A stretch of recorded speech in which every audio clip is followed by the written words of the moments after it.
va préciser de quel côté se trouve la porte. Il dit, du côté du septentrion, où était l'idole de la jalousie qui excitait la jalousie de l'Éternel. Ça veut dire quoi? Il a précisé l'entrée même de la porte. Mais à l'entrée de la porte, il y a un idole, il y a un fétiche qui a été enterré qu'on appelle idole de la jalousie. Qui a été enterré là. Au verset 5, il me dit, fils de l'homme, lève les yeux du côté du septentrion. Lève les yeux du côté du septentrion. Amen. Il me dit, fils de l'homme, lève les yeux du côté du septentrion. Et puis il dit, je levai les yeux du côté du septentrion, et voici cette idole de la jalousie était au septentrion à la porte de l'autel à l'entrée. Est-ce que vous comprenez? Amen. Une idole, c'est un fétiche, quelque chose qui est enterré à l'entrée de la maison. C'est pourquoi la parole de Dieu te dit ce matin, tu dois prendre le contrôle et la possession de la porte de ta maison. Amen. Amen. Suivons selon la Bible ce qui se passe aux entrées de nos maisons. Nous ne le savons pas. Et ces actes abominables affectent nos sorties et nos entrées. Regardez Ézéchiel. Ézéchiel 8, verset 12. Il me dit, fils de l'homme, vois-tu ce que font dans les ténèbres les anciens de la maison d'Israël, chacun dans sa chambre pleine de figures, c'est-à-dire qu'il y a plein de fétiches dedans. Car ils disent, l'Éternel ne nous voit pas. L'Éternel a abandonné le pays. L'Éternel ne nous voit pas. C'est-à-dire que quand eux ils sont cachés là-bas, tout ce qui est dans leur coin caché, dans leur coin ténébreux, il dit, l'Éternel ne nous voit pas. Nous savons que l'Éternel t'a abandonné. Toi qui m'écoutes là, l'Éternel t'a abandonné. Pour eux, l'Éternel t'a abandonné. Donc, il peut faire tout ce qu'il veut. Amen.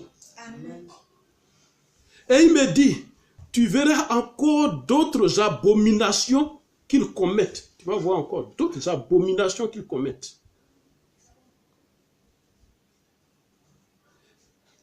Et il me conduisit où?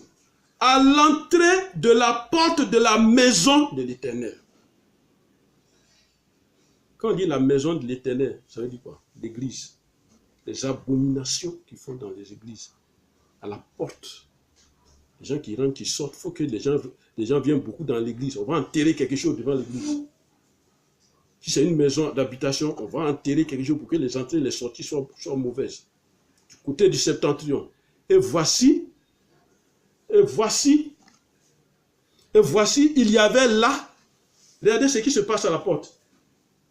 Et voici, il y avait là des femmes assises qui pleuraient Tammuz. Comment on peut avoir cette idée, cette image-là dans la Bible? Des femmes qui sont assises à la porte et qui pleuraient. Ça ne nous réveille pas? Comment des femmes peuvent s'asseoir spirituellement à la porte d'une habitation et pleurer? C'est le malheur que ces démons-là qui sont placés là lancent continuellement. Ce n'est même pas la joie qu'on donne dans cette maison-là. Ne l'acceptons pas. Amen. Amen. Ne l'acceptons pas. Il faut dire, je ne l'accepte pas. Je n'accepte pas au nom de Jésus. Au nom de Jésus. Amen. Amen. Et cela agit sur le travail que tu vas chercher. Quand tu penses que le matin, oui, c'est à 4 h du matin, 3 h du matin, 5 h du matin, 6 h du matin que tu sors, tu es en train de partir. Et toi, tu penses qu'il n'y a personne qui voit. Ils sont assis, ils font funérailles devant ta maison. Ils sont assis, ils pleurent devant ta maison. Et cela agit sur la vie du couple qui est dans la maison. Et cela agit sur les études des enfants. Cela agit sur la santé de la famille. Et cela agit sur les réalisations des projets de la famille. Amen. Amen. Alors, pourquoi l'Éternel a dit à Abraham, va-t'en de la maison de ton père? Genèse 12, verset 1. Pourquoi il a dit ça? Il y avait des idoles qui pouvaient empêcher Abraham d'évoluer. Et ces idoles, ils contrôlaient la maison, ils contrôlaient les entrées, ils contrôlaient les sorties. Amen. Amen. Ça, c'est les portes de la maison. On a parlé de la porte de la maison. Toi, chrétien, qui a écouté ce message et qui écoute, à partir de cet instant-là, réveille-toi. Tu n'as pas besoin de prendre le téléphone pour appeler. Comme si après 10 ans, 20 ans à l'église, tu n'as fait que chauffer les bancs. Tu n'as rien appris. Ce sont des vérités qu'on doit enseigner aux enfants de Dieu. On doit enseigner la vérité aux enfants de Dieu. Et une fois qu'ils ont ces vérités, ils peuvent se défendre eux-mêmes. Parlons maintenant des portes du corps humain. On a parlé de la maison. Toi qui habites la maison, les portes de ton corps. La parole de Dieu dit, ne savez-vous pas que votre corps est le temple du Saint-Esprit? 1 Corinthiens 3, verset 16. Un temple, c'est un bâtiment. Et nous savons qu'un bâtiment a une ou bien des entrées, des portes. Et le corps humain, qui est notre corps, a des portes d'entrée, a des portes. Et a des portes par lesquelles notre corps reçoit et accepte ou pas toutes les informations pour gérer nos vies. Amen. Parlant des portes, allons sur les yeux de l'homme. Dans le spirituel, on peut fermer tes yeux. C'est ce qu'on appelle l'aveuglement spirituel. C'est ce qu'on appelle l'aveuglement spirituel. C'est une porte qui t'est fermée. Lisons 2 Rois 6. Lisons le livre de Rois. 2 Rois chapitre 6, verset 18.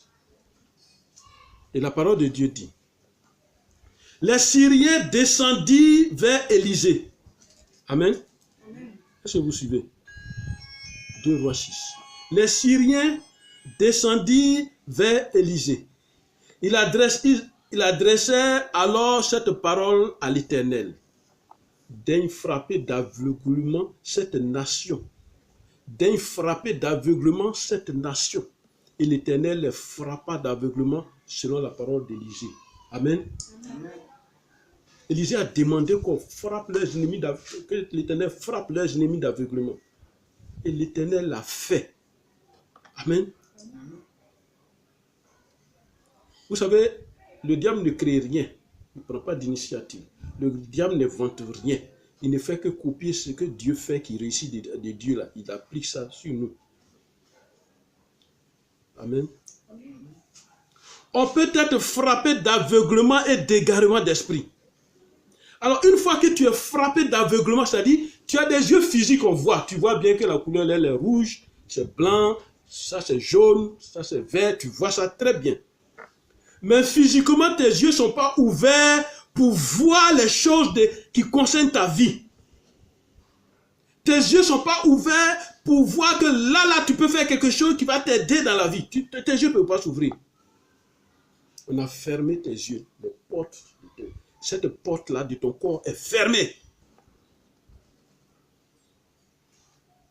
Amen. Amen. Retournons dans Genèse. Quand on retourne dans Genèse 19, verset 9, écoutez ce que le Seigneur va nous dire. Il dit, retire-toi. Et il dit encore, Amen. Genèse 19, verset 9 à 11. Celui-ci est venu comme étranger et il veut faire le juge. Eh bien, nous te ferons pis qu'à eux.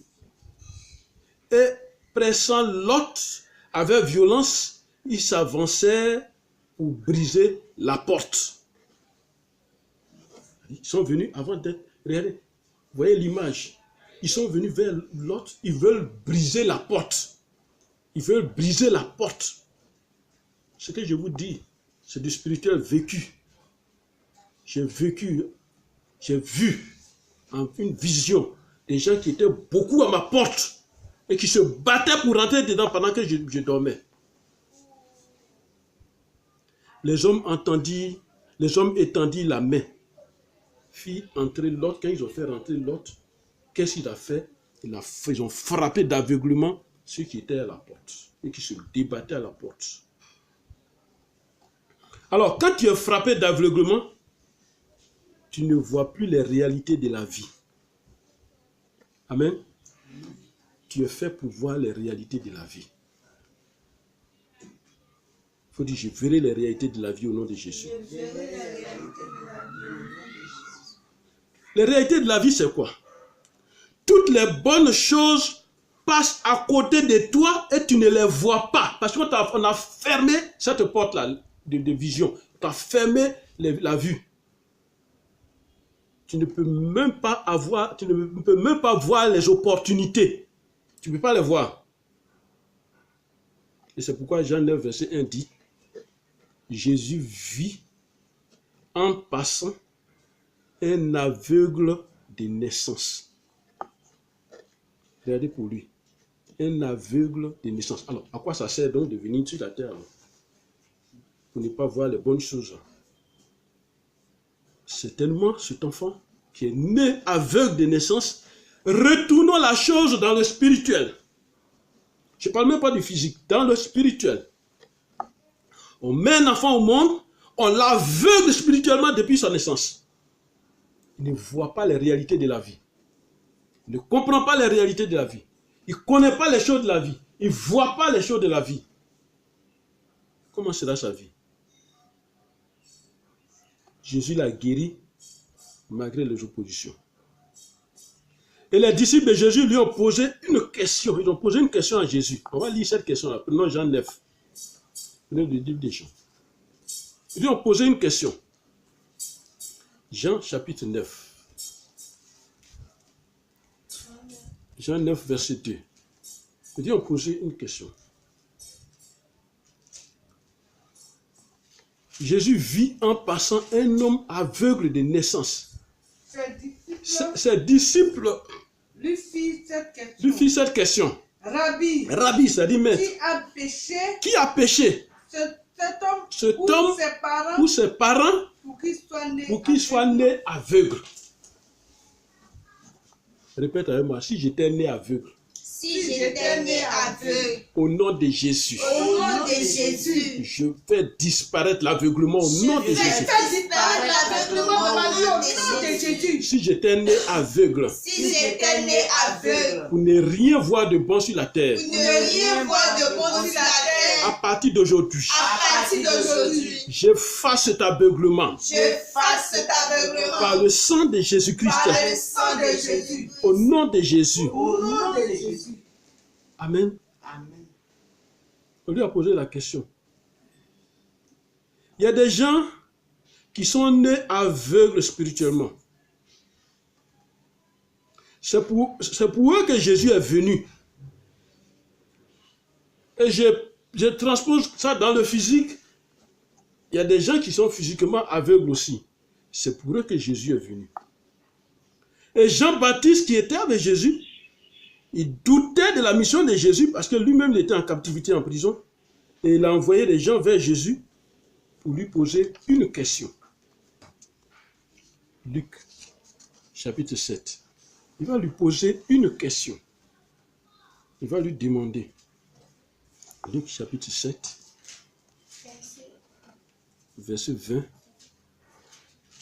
Luc, chapitre 7. Luc 7. Arrivé auprès de Jésus. Verset 20.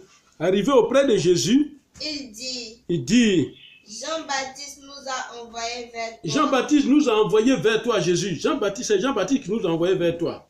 Pour dire pour dire, es-tu celui qui doit venir, ou ou devons-nous attendre un autre? Amen. Amen. Jean, lui, il est en prison. Il connaissait Jésus. Celui qui a dit, Jésus préparait le chemin pour celui qui va venir. Je ne suis pas digne de détacher les lacets de ses souliers. Ce Jean-là qui est en prison, vous savez, quand on vit, quand on est dans le corps humain, c'est difficile les choses spirituelles. Il y a des moments donnés où toi-même tu peux douter. Et Jean a commencé à douter. Et il pose la question. Et cette question-là, il a fait transporter par des gens qui ont connu Jésus même. Les gens vont vers Jésus. Ceux-là aussi qui vont vers Jésus sont devenus aveugles. Amen. Amen. Ils se vont poser la question à Jésus. Attends, est-ce que c'est toi qui devais venir? Ou bien on doit attendre encore quelqu'un? Parce que ce qui est en train de nous arriver là, nous, on ne peut pas croire que on dit Jésus est venu et puis ces choses comme ça nous arrivent. Alors dis-nous, on va aller dire à Jean, si nous on a cette information, on va aller dire à Jean, voilà ce qui se passe. Amen. Amen. Alors il dit, à l'heure même, pendant qu'on l'a envoyé, à l'heure même, Jésus guérit plusieurs personnes de maladies, d'infirmités et des esprits malins. Et il rendit la vue à plusieurs aveugles. Amen. Amen. L'Éternel va te rendre la vue au nom de Jésus. Amen. Et Jésus est venu sur la terre pour que toi, tes yeux s'ouvrent au nom de Jésus. Amen. Quel que soit où tu es, ce que tu es, même si tu es dans un enclos, tu es dans un enclos des sorciers, tu es dans un enclos des ténèbres, des mystiques, au nom de Jésus, tes yeux vont s'ouvrir au nom de Jésus. S'ouvrir sur ta vie, s'ouvrir sur ton avenir, s'ouvrir sur tout ce que tu es venu faire sur la terre, s'ouvrir sur ta mission que Dieu t'a donnée avant de venir sur la terre. Ça va s'ouvrir dessus. Amen. Et il leur répondit, c'est Jésus qui va répondre, allez rapporter à Jean ce que vous-même vous avez vu et puis ce que vous-même vous avez entendu. Allez dire ça à Jean. Mais comme vous aussi, vous êtes devenus aveugles, moi je vais vous préciser. Regardez, les aveugles voient. C'est Jésus qui dit ça. Le travail est fait, les aveugles voient. Ceux qui étaient aveugles, ils voient. Ceux qui ne savaient pas que dans le quartier, de l'autre côté là-bas, leur travail les attend là. Ils voient maintenant que leur travail les attend.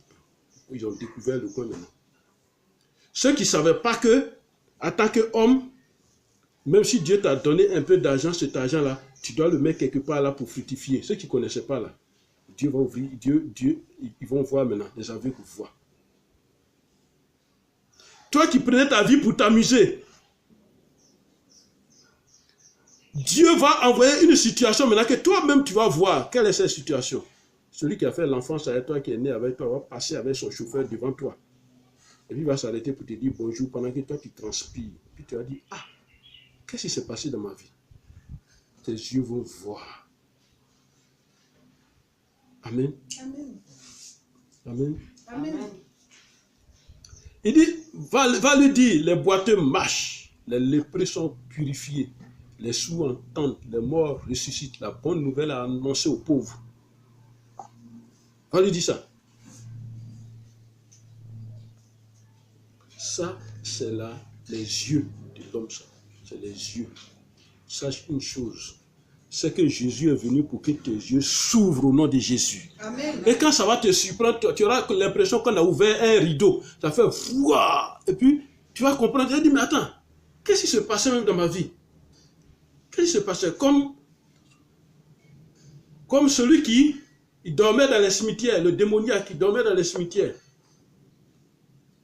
Quand Jésus l'a délivré, lui-même se demandait, mais pourquoi je dors dans les cimetières? Pourquoi je suis sale comme ça? Pourquoi? Qu'est-ce qui se passe? Remarquez que tous les fous qu'on guérit réellement, c'est comme ça qu'ils se comportent. Mais où je suis? Qu'est-ce qui se passe? Voilà. C'est maintenant que ses yeux voient.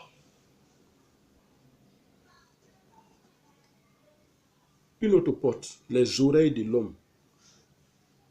Amen. Amen.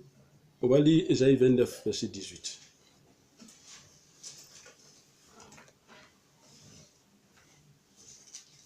Ésaïe 29, verset 18.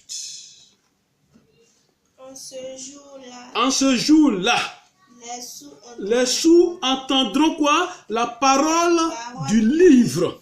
En ce jour-là, les sourds entendront la parole. Ils entendront la parole de Dieu, la Bible, la parole du livre. Et puis quoi? Et délivrés de l'obscurité des ténèbres. Amen. L'ennemi veut que nous soyons dans l'obscurité des ténèbres. Il faut que nous habitions dans l'obscurité des ténèbres. Mais une prophétie avant la venue de Jésus, par la bouche d'Ésaïe le prophète, Ésaïe 29, verset 18, te dit ce jour, en ce jour-là, c'est-à-dire aujourd'hui, là, le temps que tu vis là, les sourds entendront la parole du livre de vie. Et ils seront délivrés de l'obscurité des ténèbres. Amen. L'obscurité des ténèbres qui nous enveloppait. Tu vas me dire, mais voilà, je vois la lumière du jour. Comment homme de Dieu, tu veux me dire, l'obscurité m'environne? Non. Il y a des choses que tu ne vois pas. Regarde ta vie. Pendant combien de temps tu es en train de tourner en rond, tu cherches quelque chose que tu ne trouves pas? Tu es dans l'obscurité qui t'environne, l'obscurité des ténèbres. Regardez comment c'est méchant. Non seulement on appelle ça obscurité, et puis on appelle ça ténèbres. L'obscurité qui appartient aux ténèbres. Au moins si on disait l'obscurité qui appartient à Dieu, voilà. Mais l'obscurité qui appartient aux ténèbres, c'est là-bas, toi, on t'a déposé. Alors, ceux-là qui sont déposés là, la prophétie te dit ce matin, les yeux des aveugles verront. Amen. Tes yeux verront. En ce jour-là, quel est ce jour? Ce temps que nous vivons. On a fermé les oreilles. On a fermé tes oreilles pour ne pas recevoir toi-même les informations utiles à ta réussite. On a fermé tes oreilles. On a tellement fermé tes oreilles que toi-même tu deviens quelqu'un qui raisonne. On a fermé tes oreilles au point où tu n'écoutes même pas ce qu'on va te dire. Parce que si tu entends, si tu écoutes, si tu l'acceptes, tu vas changer. Mais tu refuses. Tu refuses de l'écouter. Et puis ça détruit ta vie. Alors tu es sourd ou bien tu es sourde spirituellement. Tu as besoin d'être, que tes oreilles ont besoin d'être débouchées spirituellement d'abord. Alors toutes les portes de ton entendement sont fermées. C'est pourquoi ce matin, écoute cette prophétie d'Ésaïe le prophète. Écoute cette parole de l'Éternel qui te dit ce matin. Toi qui écoutes ce message, la parole de Dieu te dit ce matin. Sourds, écoutez, aveugles, regardez et voyez. Ce matin, je te condamne à voir clair au nom de Jésus. Je te condamne à entendre au nom de Jésus. Écoutez de quoi Jésus est capable. Il est écrit que c'est lui qui ouvre et personne ne ferme. Alors, celui qui dit, c'est lui qui ouvre et personne ne ferme, lui-même sa parole dit quoi? Sa parole nous dit quoi? Sa parole nous enseigne que... Amen. Amen. Sa parole nous enseigne que les aveugles voient, les boiteux marchent, les lépreux sont purifiés, les sourds entendent, les morts ressuscitent. Et la bonne nouvelle est annoncée à tous les peuples pauvres. Les aveugles voient. Quand tu es en Jésus, tu es condamné à voir. Tu dois voir spirituellement. Quand tu es en Jésus, tes yeux doivent s'ouvrir. Et qu'est-ce qui ouvre les yeux? Qu'est-ce qui ouvre les oreilles? C'est la parole de Dieu. Regardez, il y a des gens, quand on leur parle de la parole de Dieu, ça les énerve. Parce qu'ils entendent là. Quand ils entendent, ça rentre dedans. Le démon qui est dedans, qui est logé dans sa maison, là, est dérangé. Donc, il ne doit pas entendre cette parole. Et ça fait qu'il y en a même dans l'église. Pendant que la bonne parole que tu dois entendre, qui va te sauver, arrive, tu as envie d'uriner. Et c'est toi qui sauves. Le temps d'aller dans les toilettes, revenir, la parole est passée. Tu ne vas plus jamais l'entendre. Puisque la prédication, cette prédication ne va pas revenir comme un magnétophone. Alors Jésus va nous parler ce matin. Amen. Jésus nous parle ce matin. Il nous dit quoi? Jésus nous dit quoi ce matin? Alors quand Jésus pose ces grands actes que toi-même tu peux poser dans ta vie, il dit, ils étaient dans le plus grand étonnement. Et disait, il a fait tout à merveille même, il fait entendre les sourds et faire parler les muets. Ils sont étonnés de voir que Jésus fait entendre les sourds. Les gens qui sont sourds, qui n'entendent pas, Jésus fait qu'eux, ils entendent. Ce matin où nous prions, ce matin où tu entends cette parole, ce jour où tu entends cette parole, tout ce qu'on a mis dans tes oreilles pour ne pas entendre sont en train de sauter au nom de Jésus. Tous les bouchons qu'on avait mis sont en train de quitter au nom de Jésus.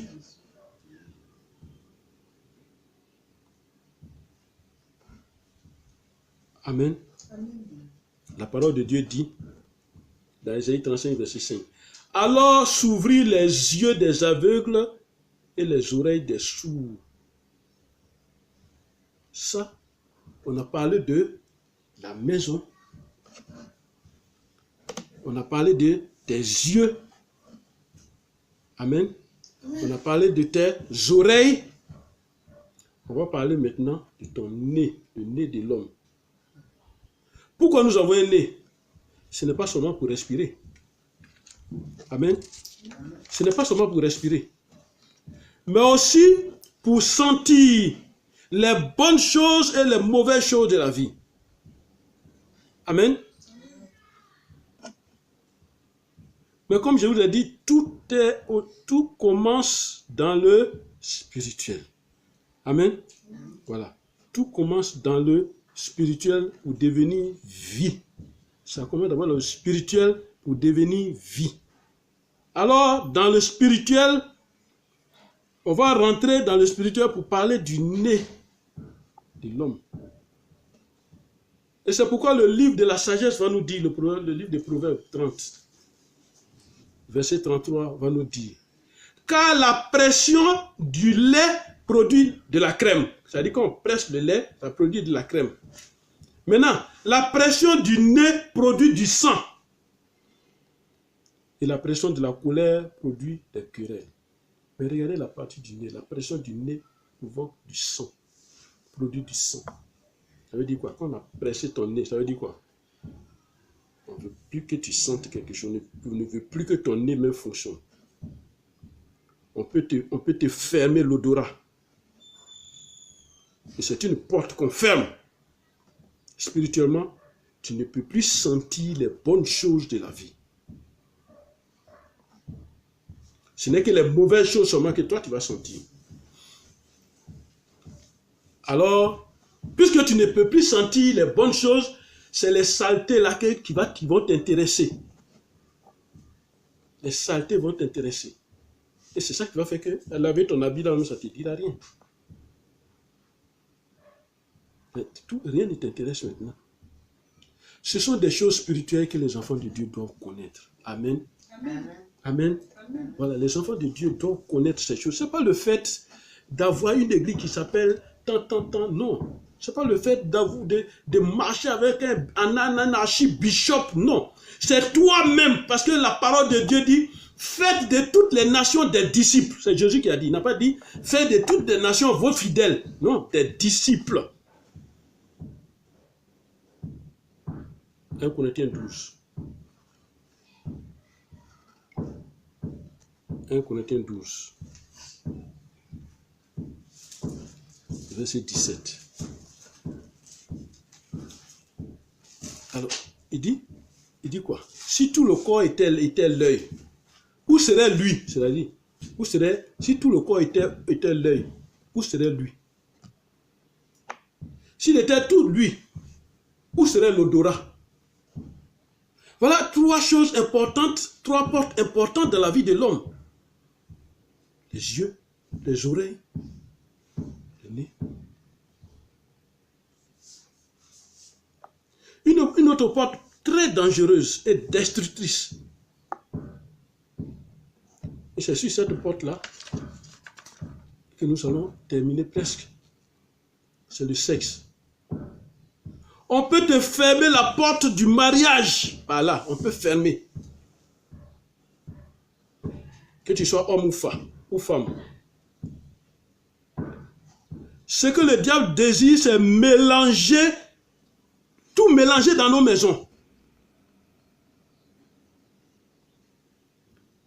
Quelqu'un qui va t'épouser, il découvre que tu es sorti avec Pierre, avec Paul, avec Jacques, avec Bernard.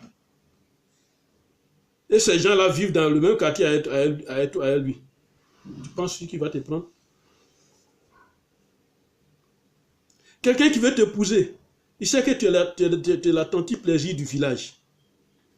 Tu penses qu'il va te prendre? Et le diable est content. C'est une femme, c'est un homme qui l'utilise comme ça, qui est détruit, la vie est détruite. Tu ne peux pas renvoyer un foyer. C'est pourquoi c'est une porte très dangereuse. Et si vous remarquez, c'est à cette porte-là que le diable a commencé à mettre les maladies. Parce que qui peut éviter cette porte-là? Qui peut se dire, moi je ne passerai pas par là? Que tu sois homme ou femme. C'est ce que le diable désire. Amen. Et c'est pourquoi la parole de Dieu, parlant de femmes et hommes, mari et femmes, il donne des conseils. Amen. Il donne des conseils. Que cela ne soit pas un objet de palabre, que cela ne soit pas des privations, que cela ne soit... Voilà. Il doit y avoir une entente. Le mari doit aimer, la femme doit aimer. Alors aujourd'hui, nous sommes dans un siècle où le sexe même est perverti, ça n'a plus de valeur. Et le diable est content. Le diable est content quand on met les parties intimes dehors. Le diable est content. Le monde est perverti. Voilà. C'est une porte qui est ouverte. Le diable aime cette porte-là pour détruire les foyers, pour mélanger les foyers. Une dernière porte importante qu'on va voir, c'est la bouche. Amen. Amen. Et Jacques va nous parler. Prenons le livre de Jacques. Jacques chapitre 3. Jacques va nous parler. Dieu va utiliser la bouche de Jacques pour nous enseigner sur cette porte-là. Amen. Dans le livre de Jacques, au chapitre 3, c'est Jacques là-même qui parle de la langue. Il dit dans tout le corps humain, il y a quelque chose qu'on appelle la langue. Mais la langue est la plus petite partie du corps humain. Mais cette langue, elle est capable de beaucoup de choses. Elle peut détruire, elle peut construire. Et elle se trouve où? Dans la bouche. Jacques 3, verset 9, Jacques va terminer, va nous dire: mais la langue, aucun homme ne peut la dompter. Aucun homme. On peut dompter un lion même. Et puis il va dormir tranquille. Mais la langue là. Non. C'est un mal qu'on ne peut réprimer. Elle est pleine d'un venin mortel. Par elle, nous bénissons le Seigneur, notre Père. Et par elle, nous maudissons les hommes faits à l'image de Dieu.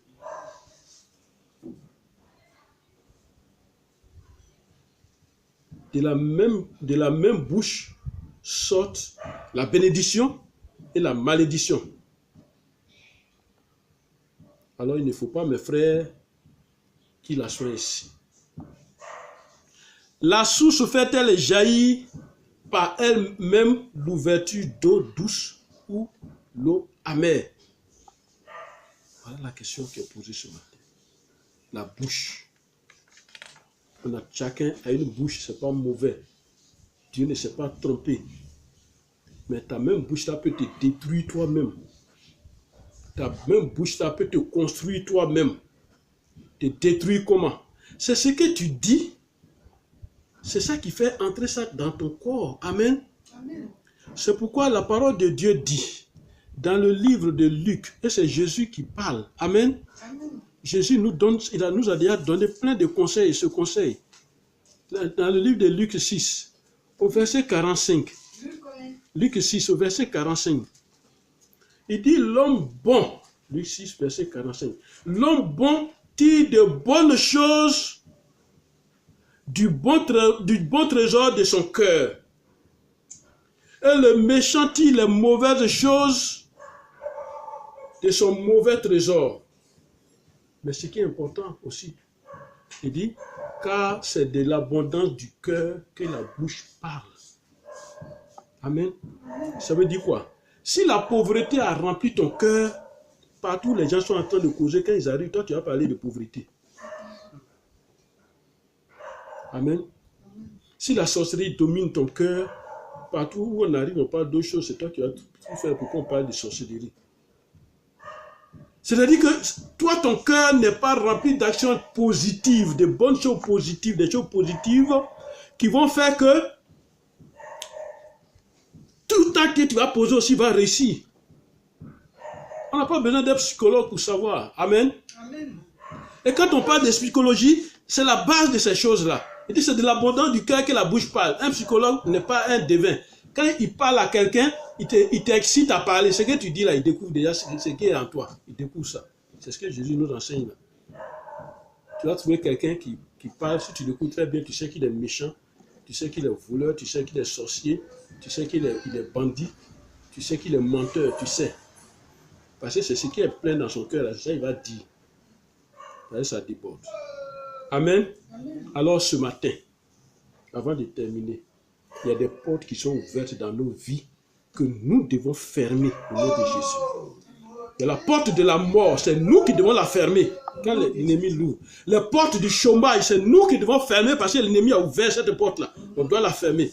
Les portes du vagabondage, parce que l'ennemi a ouvert la porte, on doit la fermer au nom de Jésus. Les portes de l'échec dans tout ce que nous faisons. Quand l'ennemi ouvre la porte de l'échec, toi la porte du bonheur, tu ne la connais pas. Tout ce que tu dois faire, c'est échec, mais on doit la fermer. Amen. Les portes du non-accomplissement, c'est-à-dire il y a des gens dans la vie, tout ce qu'ils font là, ça n'a pas d'accomplissement. Aujourd'hui, tu apprends, il a entrepris ça, ça va marcher, et puis demain, c'est fini. C'est tombé. La vie là, c'est en dents d'ici, c'est tombé. Non-accomplissement.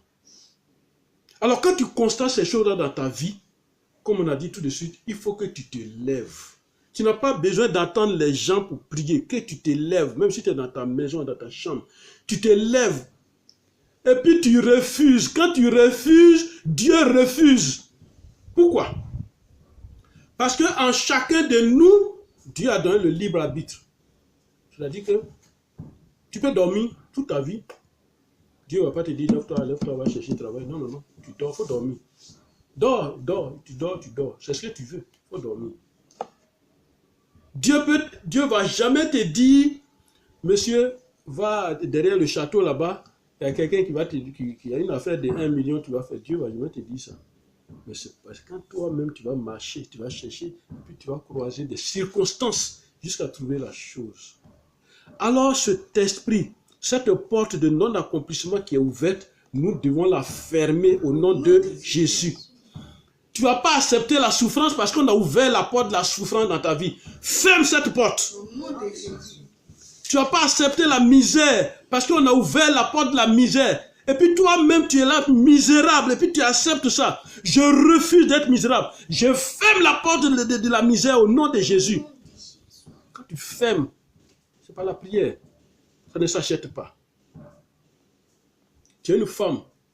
Et puis tu es célibataire. Tu n'as pas de mari. Et puis tu te complais à ça. Le diable a ouvert la porte sexuelle. Et tu prends plaisir à vivre dans ça. Et tu es jolie, tu peux même plus te marier. Mais ça ne te dit rien. Lève-toi, ferme la porte du célibat. Tu vas voir la porte du mariage va s'ouvrir. Au nom de Jésus. On n'accepte pas la pauvreté. Quand l'ennemi ouvre la porte de la pauvreté dans ta maison, il faut refuser. Au nom de Jésus. Refuser la pauvreté, c'est refuser d'abord d'être en haillon. Tu as porté une chemise où il y a 2 boutons qui manquent, il ne faut pas accepter ça. Le bouton là, ça coûte combien? On va mettre les boutons vite. Laver une chemise là, ça coûte quoi? Toi-même, même si tu ne payes pas quelqu'un, tu peux laver. Tu as lavé, tu repasses. Si tu n'as pas de courant, tu n'as pas fait, pour prier ça bien bon, assieds-toi dessus. Dans quelques minutes, c'est bien repassé. Tu portes ta chemise. On ne prend pas une chemise froissée et puis tu t'en vas. C'est l'esprit de pauvreté qui va t'accompagner. Amen. Amen. Amen. Amen. La porte du raisonnement. On veut t'apprendre quelque chose, c'est toi qui connais. Tu vas raisonner. Ok, reste dedans. Il faut raisonner. Mais ferme la porte du raisonnement. Les bonnes choses de Dieu vont rentrer dans ta vie.